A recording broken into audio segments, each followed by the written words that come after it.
देव और वसुंधा अपने अपने डेस्क पर काम में डूब चुके थे, लेकिन उनके दिलों में अभी भी सुबह की चमक बाकी थी। ऑफिस की रोशनी, फाइलों की खड़खड़ाहट और लोगों की भाग-दौड़ के बीच भी एक अपनापन महसूस हो रहा था, जैसे यह जगह उन्हें अपने सपनों की ओर धकेल रही हो। वसुंधा की आंखों में आत्मविश्वास की हल्की सी चिंगारी जल चुकी थी और देव भी खुद को इस नए माहौल में धीरे धीरे ढालने लगा था। दोनों जब जब एक दूसरे से नजरें मिलाते तो मुस्कुराहट खुद ब खुद उनके चेहरे पर आ जाती, लेकिन उन्हें मालूम नहीं था कि हवेली में इस समय ऐसी हलचल मची हुई है जिसने उनका भविष्य, उनकी खुशी और उनका रिश्ता तक हिला देने की ताकत रखती है। चंद्रिका देव के कमरे में रखे दस्तावेज हाथ में लिए खड़ी थी। उसका चेहरा पीला पड़ चुका था। उन कागजों में जो जानकारी थी उसने उसके अंदर का तूफान कई गुना बढ़ा दिया। दोनों ने साथ में ज्वाइन किया, एक ही दिन, एक ही विभाग, और मुझे किसी ने बताया भी नहीं। उसके स्वर में टूटन थी। उसने दस्तावेजों को मेज पर पटका और अंदर ही अंदर पिघलती हुई कुर्सी पर बैठ गई। उसके दिमाग में एक ही बात घूम रही थी, देव को किसी और की जरूरत नहीं पड़ेगी अब। वह सोच भी नहीं पा रही थी कि वह कहाँ खड़ी है, उसका स्थान क्या है और उसका अस्तित्व कहाँ धुंधला हो गया है। उसके हाथ कांप रहे थे, दिल तेजी से धड़क रहा था और गले में एक भारी सी गांठ बन चुकी थी। वह उठी, सीढ़ियां उतरकर आंगन में पहुंची और एक ही पल में उसकी आंखों में आंसू भर आए, लेकिन वह आंसू गिरने नहीं दिए गए, क्योंकि उसकी जगह गुस्से की आग ने ले ली। नहीं, ये मैं होने नहीं दूंगी। मैं किसी भी हालत में देव को खोने नहीं दूंगी, उसने खुद से कहा और हवेली के बरामदे में आगे पीछे चलने लगी। उसका मन बेचैनी से भर चुका था। उधर ऑफिस में देव एक मीटिंग में बैठा हुआ था, लेकिन उसकी नजर बार बार अपने फोन पर जा रही थी। उसे लग रहा था जैसे आज कुछ अजीब होने वाला है। वह खुद समझ नहीं पा रहा था कि यह बेचैनी क्यों है। मीटिंग खत्म होते ही उसने वसुंधा की ओर देखा, जो अपने सिस्टम पर कुछ नोट्स तैयार कर रही थी। उसके चेहरे पर फोकस की गहराई और मेहनत की तस्वीर देखकर देव की बेचैनी थोड़ी कम हुई। उसे लगा कि शायद सब ठीक है, सिर्फ पहला दिन होने की वजह से दिमाग थोड़ा तनाव में है।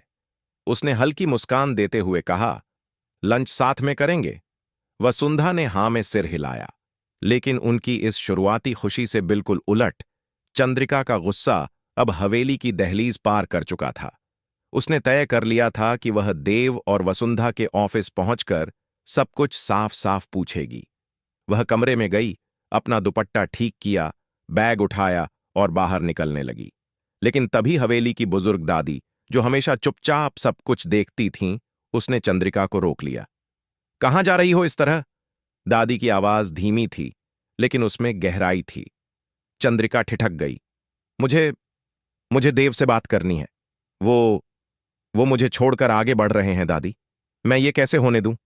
उसकी आवाज भर्रा गई थी। दादी ने गहरी सांस ली और बोली, रिश्ते कभी रोके नहीं जाते बेटा। जो रिश्ता जितना मजबूत होता है वह खुद ब खुद टिकता है। तुम जितना दबाव डालोगी उतना ही टूटेगा। चंद्रिका ने बहरे की तरह उनकी बात सुनी। उसके दिल की आग कम नहीं हुई। अगर मैं चुप बैठी रही तो वह दोनों मुझे पूरी तरह पीछे छोड़ देंगे। उसने दादी को किनारे किया और हवेली के गेट की ओर बढ़ गई। दादी ने पीछे से उसे रोकने की कोशिश की, लेकिन वह तेजी से निकल गई। उधर ऑफिस में देव और वसुंधा ब्रेक पर बैठे थे। वसुंधा ने देव से पूछा, तुम कुछ परेशान लग रहे हो? सब ठीक है? देव ने कहा, हां, शायद थोड़ा ज्यादा सोच रहा हूं। वसुंधा ने मुस्कुराते हुए कहा, पहले दिन सबको ऐसा लगता है, धीरे धीरे सब ठीक हो जाएगा। देव ने सिर हिलाया, लेकिन उसके चेहरे से ऐसा लगा नहीं कि उसकी बेचैनी सच में खत्म हुई है। तभी अचानक देव के फोन पर चंद्रिका का नाम फ्लैश हुआ। उसने फोन उठाया। उधर से चंद्रिका की कांपती हुई आवाज आई, देव, मुझे तुमसे बात करनी है, अभी, तुरंत। देव के माथे पर बल पड़ गए। उसने पूछा, क्या हुआ चंद्रिका? लेकिन चंद्रिका ने एक ही बात दोहराई, तुम मिलो मुझसे, जहां पर तुम हो मैं वहीं आ रही हूं, और कॉल कट गई। देव ने वसुंधा की ओर देखा। लगता है कुछ गड़बड़ है। वसुंधा ने चिंता से पूछा, क्या हुआ? देव बोला, मुझे पता नहीं, लेकिन उसकी आवाज बहुत अजीब थी। उधर चंद्रिका किसी तूफान की तरह हवेली से बाहर निकल चुकी थी। रिक्शा रोककर ऑफिस का पता बताया और जल्दी चलने को कहा। हवा उसके चेहरे पर लग रही थी, लेकिन उसके मन की आग को शांत नहीं कर पा रही थी। वह बार बार खुद से कह रही थी, आज सब कुछ साफ हो जाएगा।